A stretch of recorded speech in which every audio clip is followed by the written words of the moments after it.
My name is Kathy. I'm a 45-year-old who's become quite the health enthusiast, all thanks to starting to feel back pain when I wake up in the morning. I've really gotten into running and such. Now that I think about it, for the past few years, my wish has always been to stay healthy. Quite a change from my younger days when I wished to get along with the boy in the next class. How the subtle signs of aging sneak up on me.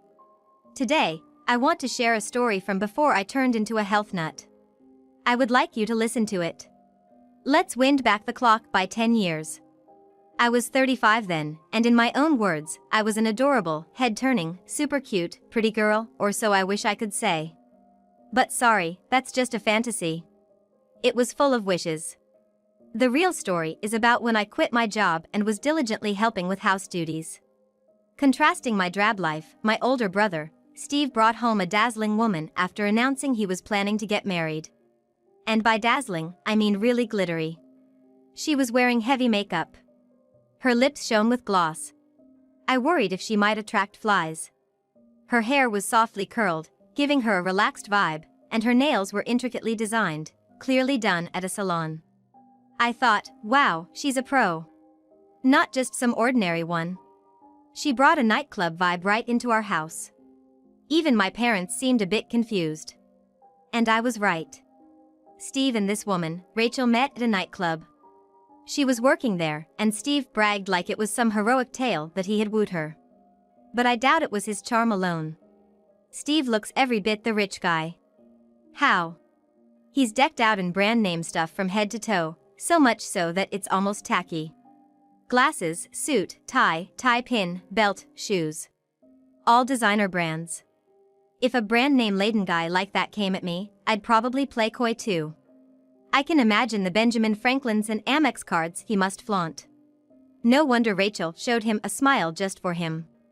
It seemed unlikely for someone as plain and kind as Steve to land such a girlfriend. But, hold on, aren't I being too judgmental about Steve and Rachel? I think so, but it's also true that Rachel's flashy look and skimpy skirt made it hard to shake off that impression. Plus, I just found out she was only 20. I was 35. A younger sister-in-law, huh? I was confused about how to act towards Rachel. My mother looked pale, wondering about the age difference, while my father seemed resigned. Despite our confusion, Rachel cheerfully said she was looking forward to marrying Steve. The meeting was more of a marriage announcement than a conversation, leaving us all dumbstruck. The next day, Steve said he knew we must have been uncomfortable and proposed a dinner for us to relax and get to know Rachel better. I had to admit, we had judged her based on her looks and mannerisms without really talking to her. Maybe she was a good person if I talked to her. I didn't really talk to her in the first meeting. I wasn't thrilled, but for Steve's sake, I decided to give it a chance. My parents agreed, and the dinner was set for the following weekend. Surprisingly, the dinner went smoothly. Rachel, being in the hospitality industry, she knew how to engage even us, a somewhat plain family.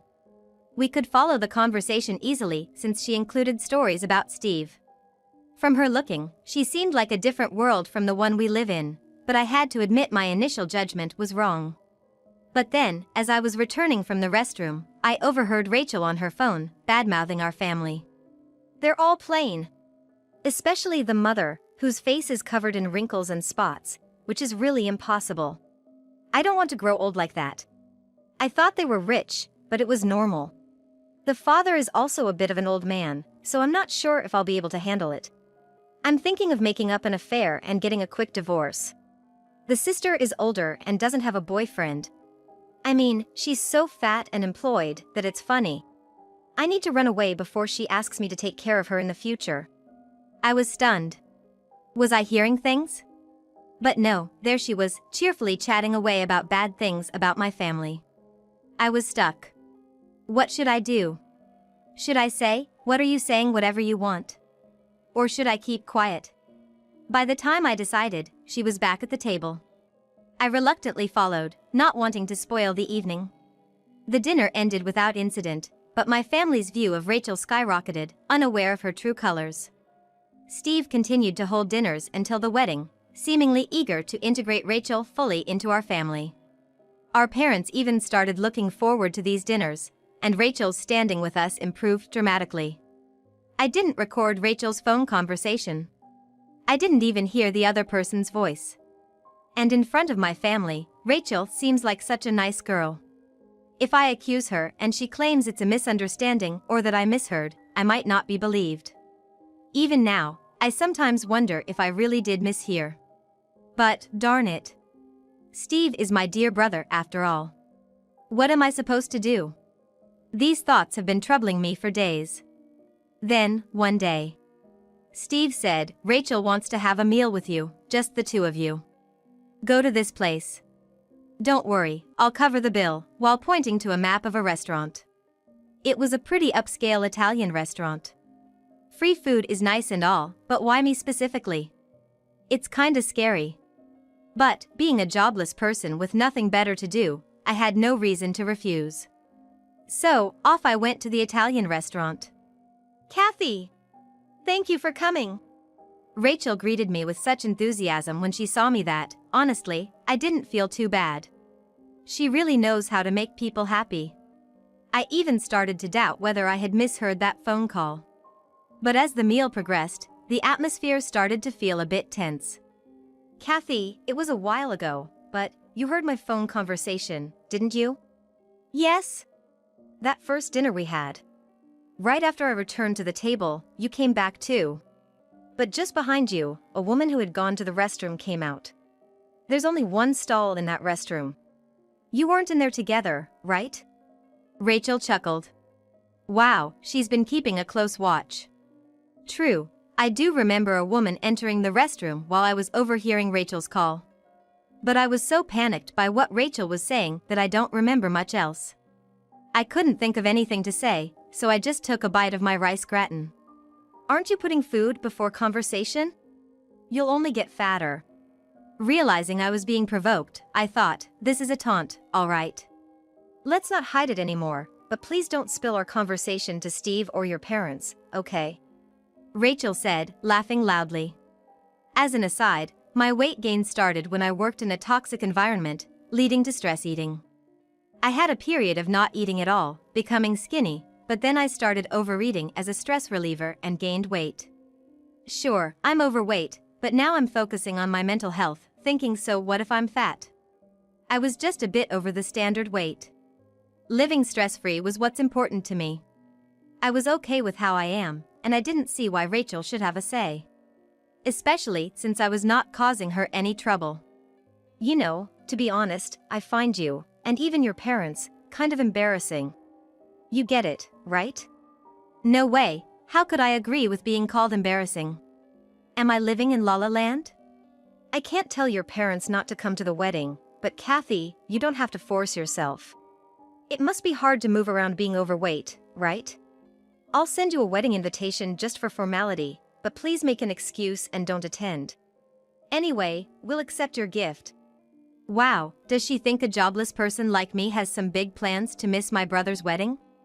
And after coming all this way to this restaurant, she's saying moving is hard for me? No way.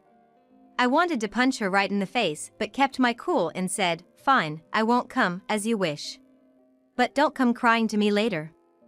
After that, I left the restaurant. When I got home and told my parents, I'm not going to Steve's wedding, Mom panicked. What happened all of a sudden? Why would you say that? My father also looked puzzled. What's going on? Rachel told me. She'll accept a gift but doesn't want me at the wedding. Says I'm too embarrassed because I'm fat. Well, I paraphrased a bit, but it's essentially what she said. Really? Rachel said that? Their faces showed disbelief and confusion, like they couldn't believe it but also couldn't imagine I'd lie. I understand how you feel. I felt the same way until now. But listen to this. I placed a small recorder on the table. Right, I brought the recorder just in case, since it was going to be just Rachel and me at the restaurant. I really wanted some concrete evidence this time. So, when she asked if I had been eavesdropping on her phone call, I turned it on. Listening to the recording, my parents alternated between going pale and getting red with anger. After they heard everything, my father slammed his fist on the table and yelled, "She's making a mockery of our family." I didn't want to add fuel to the fire, but I had to share the necessary information.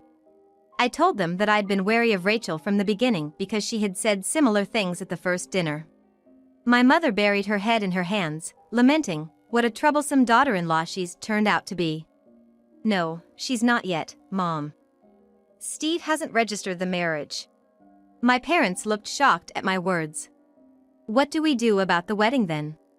If we cancel now, won't Steve be stuck with the cancellation fees? My father asked, worried. Don't worry, I have a plan. Steve won't lose a penny. I said this confidently. We split up and started calling Steve's relatives and friends who were invited to the wedding. We needed to tell them to cancel their attendance. To make sure everyone understood the situation, I set up the recording to be accessible online. Of course, I explained what happened verbally, but for those who found it hard to believe, they could listen to Rachel's words themselves. It was a case of hearing is believing. While calling, we apologized for having been too lenient in choosing a daughter-in-law and for dragging everyone into this mess, sincerely explaining why we wanted them to not attend. I won't lie, I was nervous. It felt like exposing our family's embarrassment, and I feared that no one would agree to such an outrageous request, possibly severing ties with relatives. But when we pleaded, we want to help our dear son, it's selfish but please cooperate, surprisingly, everyone readily agreed. They even reprimanded us, you can't let him marry someone like that. It makes sense. As it turned out, our relatives and Steve's childhood friends we could reach all decided to skip the wedding. We also informed the venue about the situation, explaining that everyone on Steve's side, except for work acquaintances we couldn't contact, would not be attending. Although it was a huge inconvenience, they understood, saying, it's a major life event, after all. I think it was more the wedding planner's kindness than the venue's official stance. We probably caused them a lot of trouble behind the scenes, but I'll never forget their understanding. Next was Steve. We waited until 3 weeks before the wedding, at the last minute, to tell him that everyone was bailing. After he learned everything, he just stood there in shock and finally said, I understand. If Steve had insisted on going through with the wedding regardless, our plan would have failed. But I trusted my sisterly intuition that it would be all right. Then, on the night before the wedding, a storm hit our house. Rachel stormed in with her parents, fuming, what is the meaning of this? Steve was right behind them. Oh, Rachel, what's wrong? My mother asked nonchalantly. What's wrong? Starting this week, the cancellations for the wedding have been trickling in. It was too strange, so when I pressed Steve, even your own family said they're not coming. What's happening on our big day? That was expected. We had asked everyone, including the venue, to cancel early, but to notify Rachel and Steve at the last minute. Rachel had reached out to me unnecessarily, thinking she could keep it under wraps until the wedding. Her impulsive nature and lack of composure made her reveal her true colors. Rachel said our family was embarrassed, so she didn't want your parents at the wedding. We just told everyone the truth and decided as a family not to attend. Don't lie! Ruining such an important day with lies. The guest list is now less than half. How are you going to make this right? Rachel's parents, in a near frenzy, hugged her, saying, poor Rachel. What are you planning with all this? Do you want to call off the engagement? Rachel's mother glared at us sharply. But it wasn't for us to answer. Steve, you're not just going to stand there the whole time, are you? I nudged my brother, who looked unsure of what to do next. Oh! What do you want, Steve? It's fine if we don't attend, but the decision is yours. Do you still want to get married? My father started to object, but I stopped him. It was important for Steve to make his own decision without regret. He had once vowed to marry this woman. Even if we tell him she's awful, it's hard to believe instantly. But Steve isn't a man without judgment. I trusted him. I did love Rachel, and I really wanted to marry her. See? Steve is saying this, so you all need to understand the situation. Rachel, mistaking Steve's words as support, slipped up and addressed us informally. Steve noticed this change and smiled sadly. I really have no eye for women. I hardly dated and got too excited about marrying a beautiful woman. You've always aimed too high despite a lifelong record of not being popular, Steve. Look at the mirror of reality. Right. Our family has a legacy of not being popular, tracing back to our great-grandfather. Embrace the plainness in your life. Hey, I wasn't unpopular, you know. Mom, lying is bad. We all teased Steve, who finally burst out laughing. Well, it was nice to dream for a while. I've decided, I'm calling off the wedding. At that moment, our parents' faces lit up, and I high-fived them. What are you doing? Making decisions on your own, and all of you yammering about it. Rachel burst out. Exactly. The wedding is tomorrow. Please take this seriously. What's this about the family being embarrassing? Rachel's mother finally asked. I internally cheered. I was about to bring it up myself, but it's more impactful if they ask out of curiosity. Forcing them to listen would just be ignored. Glad you asked, I said and played the recording. Rachel's parents' faces gradually turned pale, but Rachel herself defiantly said, so what, it's just a recording. I've heard Rachel say various things about our family before. That's why she called only me to meet that day, and the recording itself is the best evidence that she wanted to talk to me. Rachel claimed it was all made up, but her parents hung their heads in shame. I'm sorry. Our daughter is entirely at fault. Rachel's father said first. We let her grow up too freely, causing trouble for you. I'm sorry. He apologized deeply, causing a bewildered Rachel to say, Wait, Dad. Why are you apologizing? Apologize right now. Rachel's mother raised her voice. I can't believe she turned out to be such a rude daughter. We believed in you and came here, only to be embarrassed like this. Don't make us apologize. What? Even Mom's against me now. That moment. Then, with tears in his eyes, Rachel's father slapped her cheek. Enough. Demanding large sums of money from someone's sister, mocking the family of the man you were going to marry. When did you become so disgraceful? Don't forget, you almost ruined Steve's life. Behind Rachel's father, who was laying down some harsh truths, Steve looked like he wanted to say, my life won't be ruined by this. Don't make a mess on your own. Seeing Steve's laid-back reaction, I almost laughed. It felt like our family's trait was showing through. Steve, Kathy, and everyone. I'm truly sorry for everything that's happened. Perhaps feeling that wasn't enough, Rachel's father apologized again and again. We had no idea Rachel was being so disrespectful, not knowing makes it even more shameful. Just apologizing isn't enough to atone for the embarrassment and trouble we've caused. To be honest, I didn't feel embarrassed, but Rachel's father's sentiment was painfully clear. Let's cancel the wedding. What? But the wedding is tomorrow. Won't we have to pay the full cancellation fee? So what? We should be thankful it can be resolved with money. You've done something that warrants being scolded here and now. You should be grateful to Steve and his family for not doing so. Rachel's father yelled, red-eyed with anger, while her mother repeatedly apologized to us. Wait, Dad, I can't pay that. We will pay. You'll take however many years necessary to repay us. And from now on, we're cutting ties with you. A joke, right? Rachel, desperately pulling on her father's clothes, pleaded, Hey. Why am I being thrown out? Dad, do something, Mom too. You don't understand why you're being cast out, and that's why it's happening. If you understood, none of this would have happened. Rachel's mother said, looking at her with contempt. No way. Rachel collapsed, overwhelmed by the situation. I couldn't help but feel a bit smug at this unexpected turn of events. Serves her right. Even if I'm plain and was once overweight, I have my own strengths. Underestimating me comes with a price. Steve and everyone. Don't worry about the cancellation. We'll cover all the expenses incurred so far.